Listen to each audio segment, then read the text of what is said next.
So the Dutch oven's been heating in the oven at 250 for half an hour.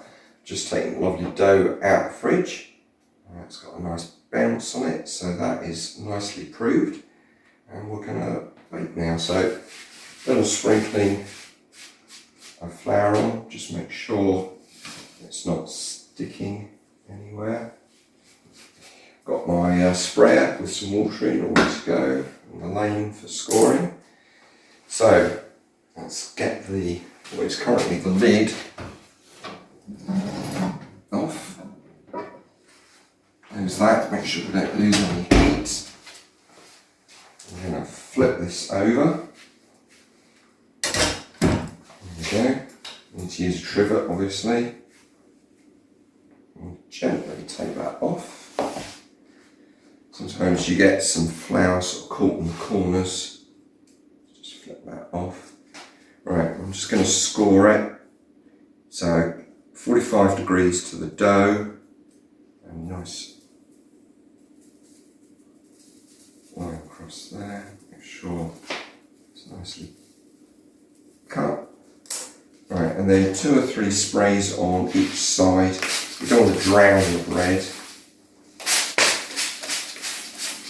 And that is going to create our steam. Now, tricky bit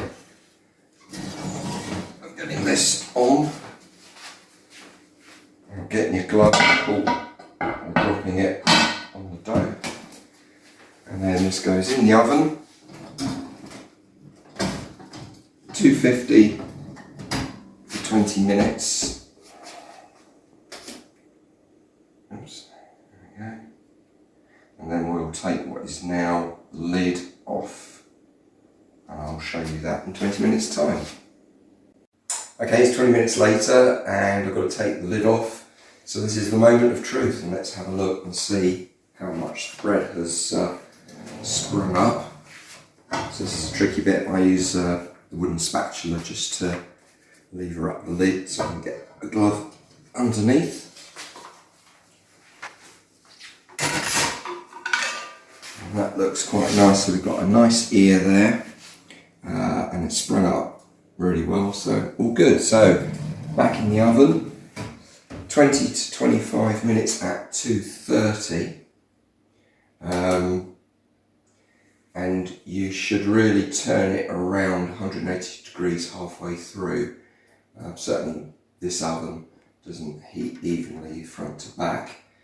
So I'll give that a turn in 12 minutes and then we're done. So the alarm's gone off. It's 24 minutes. Let's take it out. There we go.